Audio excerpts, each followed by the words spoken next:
retour dans cette émission, l'autre journal numéro 104 avec nos invités Jérôme Sossou et Rodrigue Ayego. Nous allons parler maintenant de l'eau, la problématique de l'eau potable dans nos pays.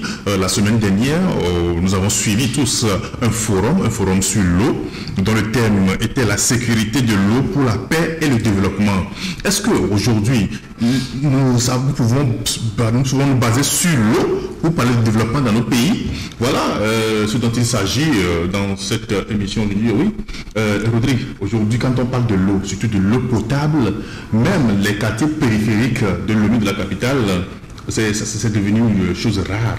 Bon, avant de venir parler de mon pays, j'ai scruté un tout petit peu le rapport du 4 janvier 2021 de la coalition eau, un regroupement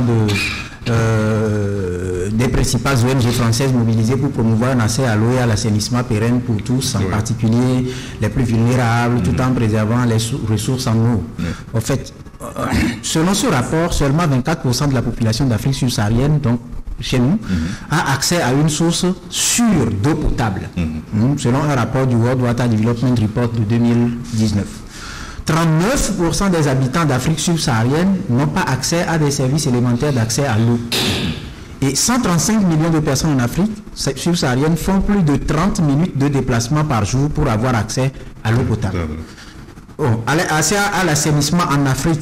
Enfin, tu sais que personne ne peut vivre sans eau, puisque chaque jour, que ce soit se laver, se débarbouiller, brosser les dents, laver les mains, etc. Et puis si tu es du monde de mes chers frères musulmans, tu sais que pour les ablutions, chaque jour, il faut... Voilà, donc, en réalité, on a encore 2,1 milliards de personnes qui ne disposent pas de sources d'eau potable chez eux. Et puis, à chaque jour, plus de 100 enfants de moins de 5 ans meurent des conséquences d'eau insalubre.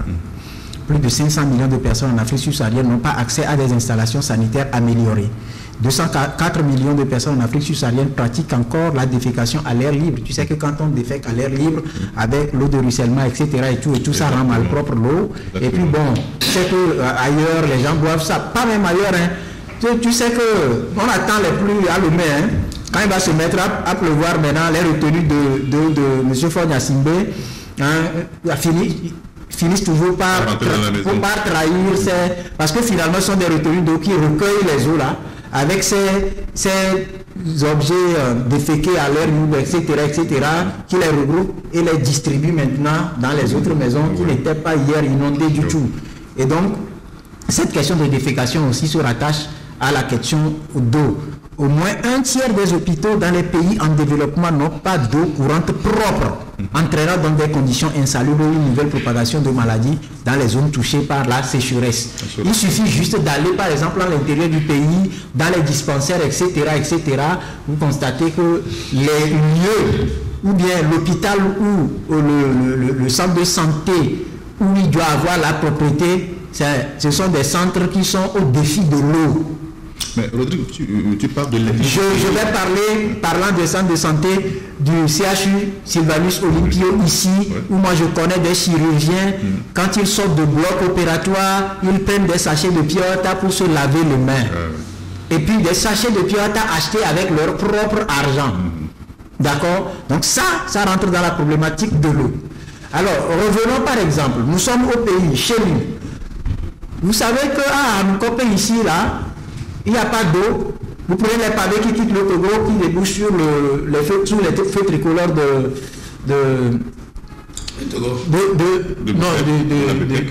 non.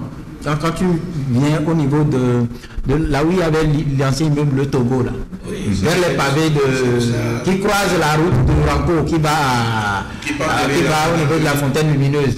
Il n'y a pas d'eau là, dans la zone là-bas. Tu vas voir les gens transporter des bidons jaunes.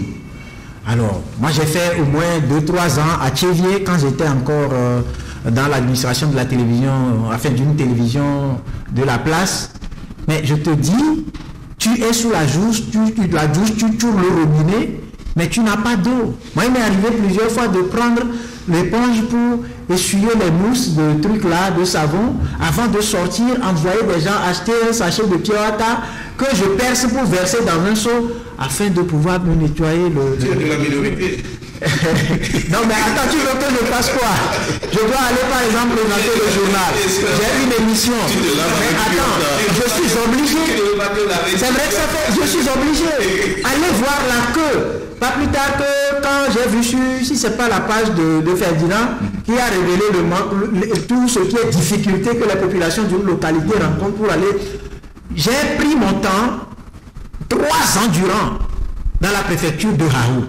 Je vous assure que c'est la croix et la bannière. Ça pleure des fois. Il y a un village qu'on appelle Potame. Tu quittes Potame, tu vas à Semanou-Kopé. Avant d'arriver là-bas, tu quittes Alati, Kota, tu arrives. Après, tu vas à Bodje et tu traverses encore quelques villages, tu arrives à Deta. Mais je t'assure que une fois, j'ai des amis là-bas, puisqu'on a construit un bâtiment scolaire au village de Semanou-Kopé là-bas, là où c'est une photo qui a circulé, les gens vu les enfants étudiaient sous le chaud soleil. Mais le chef m'appelle et dit, oh, journaliste, je dis, mais qu'est-ce qui se passe que leurs femmes menacent de quitter pour aller résider à Notcheville parce qu'il n'y a pas d'eau, ça fait 3 jours, elles ne se sont pas lavées, il n'y a pas d'eau. Et je dis, mais quelle est cette histoire? J'ai dû mobiliser mes frères et amis de la diaspora et on a été obligé d'acheter un camion de Piawata depuis Notcheville. Mais je t'assure, il fallait voir, les gens se battaient pour le sachet d'eau là, dans le village là-bas. Actuellement, là où nous parlons là, va à Asraman par exemple. Il y a des villages d'Asraman, il n'y a pas d'eau. Je suis allé à Apare. Apare, il y a une retenue d'eau. C'est là-bas que les gens s'approvisionnent. Ils finissent de se laver, ils prennent les bassines ou leur bidon de 25 litres, ils puisent l'eau. Je pose la question, mais qu'est-ce que vous allez faire? C'est pour aller préparer à manger. Mais comment vous faites? Ils disent qu'ils versent les histoires de cendres là, dedans, et puis ça se calme, et c'est limpide, et les gens boivent ça. J'ai traversé Nangbeto, je suis allé attaquer, là-bas au fond. Mais j'ai vu, c'est à pleurer. Vous ne pouvez pas imaginer que les gens chez qui on a exproprié, les gens dont on a exproprié les terres, pour créer le truc de barrage de Nangbeto là-bas, là, c'est même non seulement la méchanceté des hommes, fait que ceux-là, ils n'ont même pas d'électricité, ils n'ont pas d'eau. Je vous dis, ils n'ont pas d'électricité, ils n'ont pas d'eau. À côté du barrage. Et pourtant, c'est leur terre qu'on a expropriée pour installer cette histoire de barrage là-bas. Quitter là-bas, je suis allé dans le Pendjal, mais j'ai pleuré. Les gens qui creusent des trous, qui s'asseyent à côté des trous, et ça goûte, ils attendent des heures et des heures avant d'avoir un seau d'eau. Je ne raconte pas des... Mais je suis allé au niveau au bord du fleuve Oti, mais j'ai vu un troupeau de bœufs, j'ai suivi, j'étais avec Ildefonse Akpaki, on a suivi, on est allé avec 2 autres confrères journalistes, on est allé, mais les bœufs sont allés tranquillement dans l'eau. J'ai vu des femmes qui se lavaient, qui faisaient leur toilette intime et tout, mais j'attends, je veux voir ce qui se passe, on finit, mais c'est des bassines et puis les bidons, je dis que c'est pour aller préparer à la maison. Pourquoi c'est ce que nous buvons? J'allais oublier, à Apare par exemple, un peu sur une colline là-bas, il y a la maison d'une autorité. Il y a un puits forage là-bas. Il y a un puits forage là-bas. Mais les gens boivent l'eau de l'étang là. Et donc la problématique de l'eau, quand on veut nous dire que les gens sont allés à Dakar dormir dans d'hôtels 5 étoiles, 3 étoiles, 4 étoiles, les gens ont pris des perdièmes et tout, vous pensez que c'est ça qui va régler la problématique de l'eau? Venons régler ça chez nous d'abord. Réglons ça chez nous d'abord.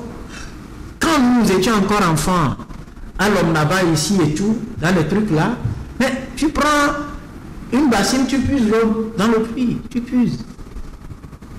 C'est ça. Mais les gens ont creusé des puits, vers Segbe, tout ça, les gens ont creusé des puits, ils attendent l'eau. Mais les gens ont creusé des puits de combien de mètres, je ne sais pas, ils attendent l'eau. C'est quand il va commencer par pleuvoir là, que les eaux de ruissellement vont aller se loger dans les trous là, et on va les appeler des eaux de pluie. C'est de cela qu'il s'agit. Ça, c'est une triste réalité. Ce ne sont pas les sommets qui vont régler nos problèmes en Afrique. Il faut que les gens deviennent des humains. Il faut que ceux qui nous dirigent prennent notre place, se mettent à notre place pour se dire, mais attends, si celui-là, moi, Jérôme peut s'en souvenir, il y a le fils d'une autorité dans ce pays qui a dit que quand les gens disent qu'ils se sont réveillés sans 1 franc dans la poche, lui n'a jamais compris. C'est ton ami, non? C'est à toi. Jamais compris. C'est que pour lui, si celui qui dit ça, si celui-là te dirige, tu vas lui dire j'ai fait, il va te regarder. Là aussi c'est mieux. Non, sérieux. Non mais là aussi c'est mieux. Une autorité qui appelle après une émission qui dit mais vous avez crié dans l'émission, on a fait. Comment on peut sentir l'affaire? Oui. On m'a posé la question, on était dans l'émission sur Canal FM avec Dalédé. On parlait de l'affaire, puis à la fin de l'émission, c'est bien dommage. Le téléphone sonne, parce que moi Jérôme, comment on peut sentir l'affaire? Les gars d'Ounameno, c'est une autorité qui... Et ça, c'est celui qui te dirige, qui ne peut pas sentir ce que tu ressens, oui. Et tu cries. Non, c'est bien dommage. Vous voulez que ceux-là prennent quelle décision pour régler quel problème? Écoutez, d'ailleurs, les sommets, vous devez savoir une chose. Pour les sommets, là, c'est parce qu'il y a des sous quelque part. On va rapidement faire des projets. Les gens vont prendre les sous, se mettre plein la poche, se tailler une vie de sultan, se comporter comme des princes saoudiens. Et puis bon, on va produire des rapports de 500 000 pages. Et puis on va vous dire, bon, on a réglé le problème d'eau. On a organisé combien de sommets? Et puis c'est ridicule, on va en parler tout à l'heure. Les gens qui couvrent Internet, les gens qui nous surveillent avec Pegasus, on leur décède un trophée. Écoutez, je ne vais pas être impoli ni malpoli envers moi-même, mais c'est quand même ridicule. Hein? Oui, Dakar, les gens sont allés comme je l'ai dit, ils ont bien dormi, ils ont bien mangé, ils ont pris des perdièmes, mais est-ce que ce qu'ils ont dit là va permettre à la vieille dame qui est ici à Hankope de trouver l'eau potable? Parce que jusque-là, je n'ai parlé que d'eau. Hein. Oui, je n'ai pas parlé d'eau potable. Parce qu'il faut avoir l'eau avant d'aller parler d'eau potable. Allez à Tchélié, remontez vers Batopé. Il y a des villages là-bas, je t'assure, les gens n'ont jamais vu un sachet de Piawata. Parce que l'eau qu'ils boivent, il faut aller voir la couleur de l'eau là. Et moi, je débarque avec un bidon d'eau minérale parce que je suis venu pour faire un élément sur l'ananas, la production de l'ananas. Mais attends. Mais les gens croyaient que c'est juste la vie que j'avais dans le truc. Et quand je buvais, mais le vieux, cet ami-là me dit, mais toi, ça ne te saoule pas, je dis que c'est de l'eau. Il dit de l'eau, il veut voir. Il veut voir. Et ça, c'est un Batopé ici, là. Je vous dis un Batopé. Il veut voir, c'est de l'eau, il n'a jamais vu ça. L'eau, qui est devenue denrée rare. Mais attends, je sais que au Ghana, que les gens gouvernent bien ou mal, ils ont réussi à faire une chose. Dans les coins les plus reculés, les hameaux les plus reculés, ils ont une culture, il y a l'eau, il y a l'électricité, il y a une école, il y a un centre de santé, il y a un marché, il y a au moins une piste qui facilite la communication interzone aux populations. Ah, je ne peux que dire ça, problématique de l'eau à Dakar. Merci beaucoup, Rodrigue. Je peux confirmer en disant que j'étais au Ghana, dans un quartier qu'on appelle le quartier en construction.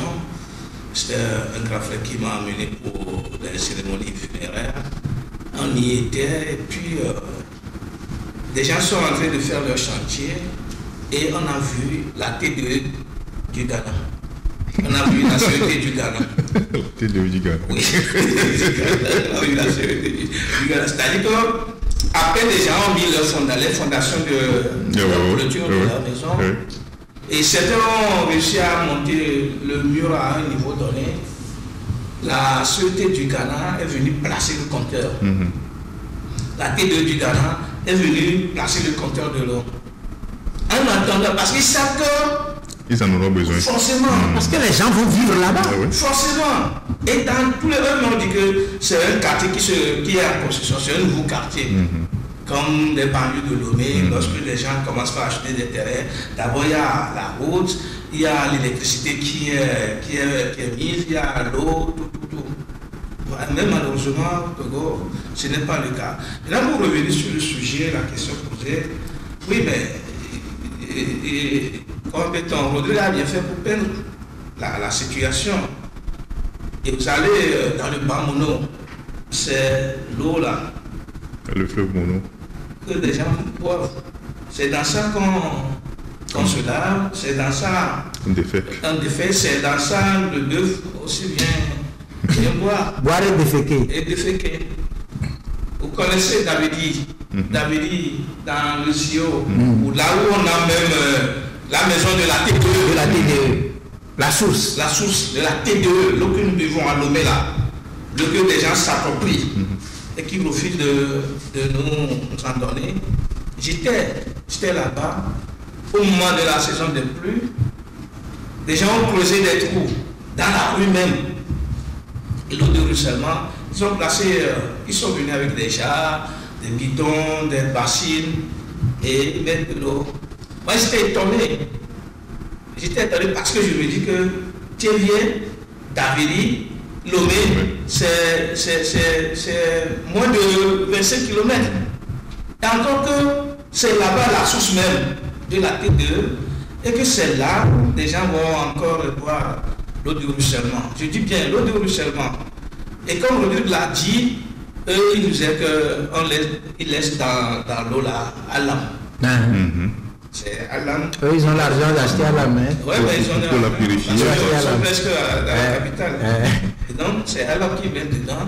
Et puis, quelques minutes après, les déchets là descendent. Se déposent. Et puis, ils filtrent. C'est-à-dire qu'ils laissent des débris. Et c'est comme ça. Et malheureusement, quand il n'y a pas la saison de pluie, ils n'ont pas d'eau.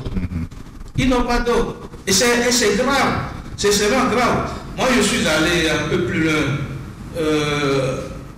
Comment on appelle le village là, Faire Palimé. J'étais là. L'eau qui tombait.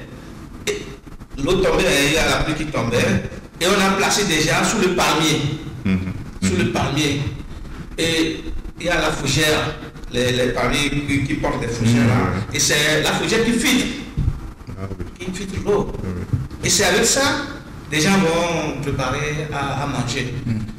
Et bizarrement, comme Rodrigue l'a dit, tout le long de la route, tout le long, le trajet nommé Palimé là, vous n'allez que voir ça. Les bœufs et puis les femmes se battent pour l'eau. Ils font la même chose dans l'eau. Les bœufs viennent déféquer, eux aussi ils font pratiquement la même chose. C'est avec et puis ils vont te dire que bon, comme c'est comme ça, non, ça ne circule pas, ça ne circule pas, puisque ça stagne à l'étape actuelle. Si tu en vois, c'est des couleurs verdâtres avec des fougères, etc., qui ont pris possession de la surface et tout. C'est grave. On me dit que ça fait la 9e édition. Oui, exactement. C'est dans ce moment-même qui c'est le 21-26 mars. Ils ont déjà fini. Ils ont fini ça. Depuis qu'ils ont commencé, est-ce qu'ils ne se sont pas arrêtés un jour pour faire le bilan, pour faire le suivi de ce qu'ils font? Le suivi de quoi? Mais de ce qu'ils ont fait. Ben, je vais te donner. Ça fait 9 fois, la 9e année, qu'ils ont instauré ça. À un moment donné, il faudrait qu'ils s'arrêtent pour voir si réellement ce qu'ils sont en train de dire là a de l'impact sur le terrain. Écoute. Et si, tenez-vous bien, on nous parle, on a le confrère, la dépêche, René Musset, qui a fait un dossier sur l'eau à Kara, et que l'eau n'existe même plus à Kara. Et l'eau là que vous allez voir sortir des robinets a de la couleur rouge. C'est de ça que les gens parlent. Là-bas à Kara, le fief du parti au pouvoir, la maison du chef de l'État, la ville natale du chef de l'État, on n'a pas d'eau. C'est sa ville natale? Non, c'est pas sa ville natale. Je parle de... Il est né à Fagna. Ah, bon, d'accord. Ouais, parce que la ville natale, c'est là où... C'est là, oui, bon, de toute façon, c'est chez lui. Dans tous les cas, c'est chez lui, c'est le fief du parti au pouvoir.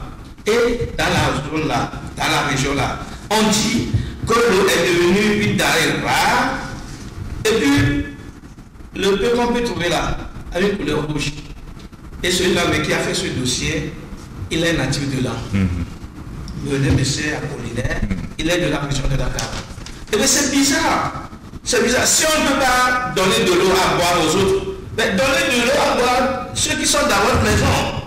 Ceux qui sont dans la maison avec vous là, donnez-leur de l'eau à boire. Mais si ceux qui sont à l'extérieur de la maison, vous refusez de leur donner de l'eau à boire, le problème ne se pose pas. Et ceux qui vivent avec vous dans la maison, donnez-leur de l'eau à boire. Et si vous voulez vous trouver de l'eau à boire, c'est vrai, c'est pour ça que j'ai félicité, moins un général qui, dans son quartier là-bas, à, je crois, Cacavelli, qui a fait le forage, qui a laissé ça à la disposition des habitants du quartier. Et quand quelqu'un le fait, il faut le dire. Je félicite au moins le ministre de la Sécurité, le général, qui a quand même pu faire ça dans son quartier, qui n'a pas mis le robinet à l'intérieur de la maison, qui a plutôt mis le robinet à l'extérieur de la maison, et tous ceux qui en ont besoin viennent chercher. Des gens, comme l'a dit Rodrigue tout à l'heure, quelqu'un qui est sur la colline, avec son fourrage, l'eau propre, même si ce n'est pas potable, c'est de l'eau propre du moins, qui est là sur la colline, en train de regarder ses voisins, ses amis, ses camarades boivent la même eau que c'est frustrant, c'est vraiment frustrant. Et donc, si même à Lomé, la capitale, on ne trouve pas d'eau, arrivé dans mon quartier avec Bozo là-bas, vous n'allez pas trouver d'eau. Il n'y en a pas. Si vous ne posez pas le puits, si vous n'avez pas de l'argent pour faire le forage, vous allez trouver ça où? Avec côté ici.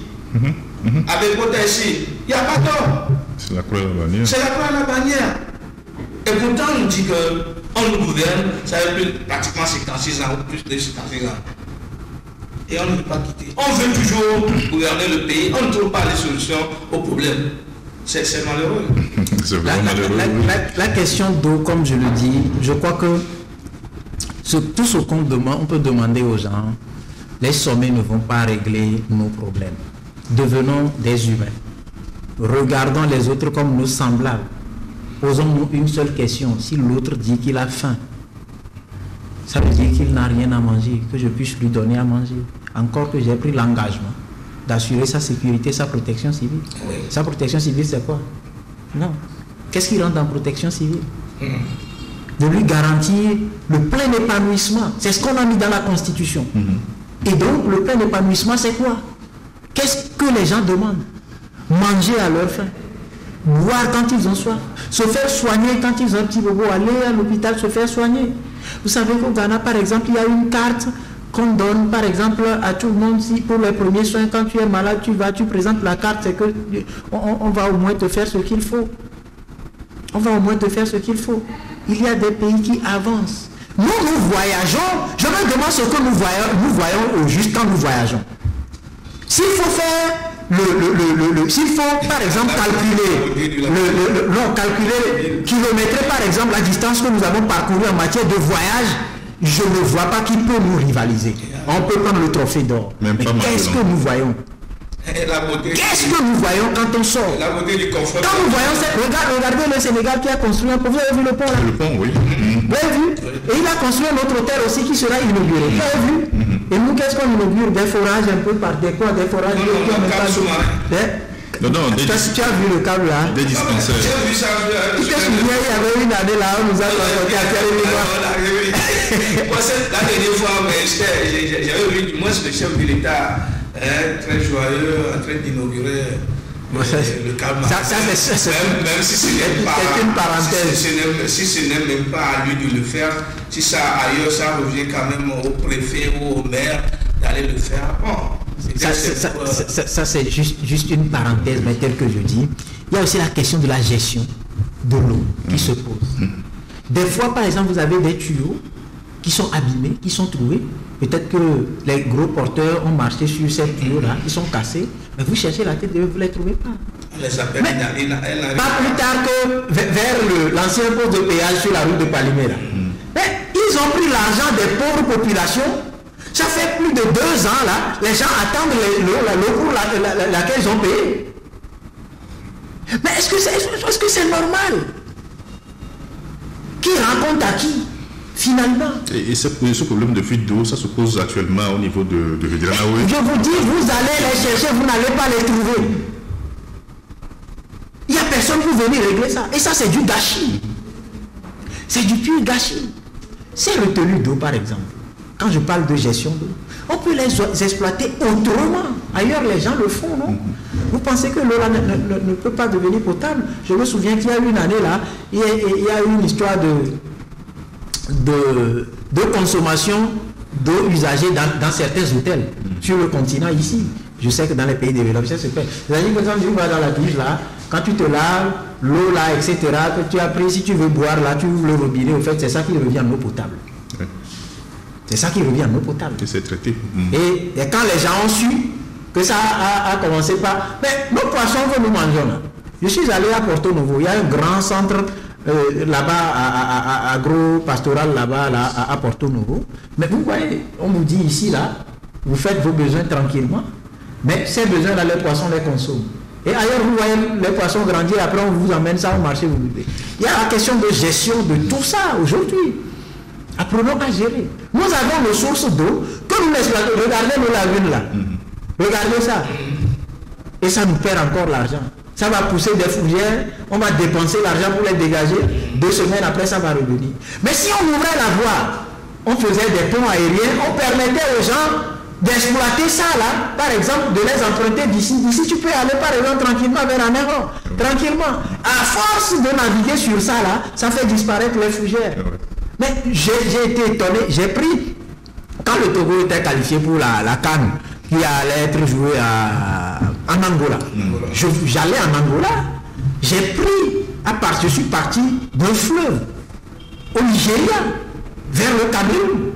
Mais arrivé à un moment donné, j'ai compris que c'était trop dangereux, parce qu'il y avait des petits de 5 ans qui aussi étaient porteurs d'armes. Et donc, j'ai dû rebousser chemin. Mais les gens, il faut qu'on apprenne. Regardez, au Bénin ici, les gens vivent dans l'eau, ils ne manquent pas d'eau. Gandier, et puis à côté ici, juste après les villages lacustres. Apprenons, il y a aussi cette question-là qui se pose. Mais on ne peut pas rester là à tout le temps parler de T2. Quand on ouvre les robinets, il n'y a rien dedans. C'est assez triste. Et ils réfléchissent à quoi finalement? Les pauvres populations qui font des économies, qui arrivent à avoir leur puits forage, on veut les facturer. Exactement. On veut les facturer. Donc nos réflexions, c'est dans le sens de où trouver l'argent. Non, c'est une aberration. I can never believe it. J'ai du mal à comprendre cela.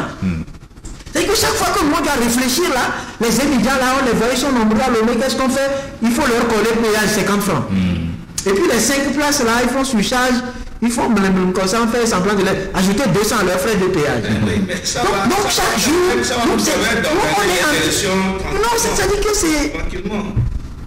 Redevenons des humains. Et disons-nous que nous dirigeons des humains qui ont des besoins. Parce que quoi qu'il en soit, celui qui a voulu savoir comment on ressent la faim, je ne sais pas si lui, il se lève et puis il met un tuyau dans la bouche pour ingurgiter tout ce qui arrive. Il sent quand même qu'il a besoin, par exemple, de manger du poisson, il mange. Il sent quand même qu'il a besoin d'une bouteille de champagne qui va arriver. Il ne sent pas, peut-être il a envie de manger. Il a envie, tu penses? Il a envie. Donc ce n'est pas... Parce qu'il ne sait pas comment on a faim, comment on sent la faim. Et donc quand on n'arrive pas à... Et puis ce qui m'étonne généralement, Jérôme, ce qui m'étonne généralement, ce sont les enfants des pauvres. Des gens qui ont cherché difficilement à manger dans ce pays-là, qui, lorsqu'ils arrivent à trouver une opportunité, se comportent de cette façon-là. C'est comme ça. Et c'est assez dommage. C'est dommage.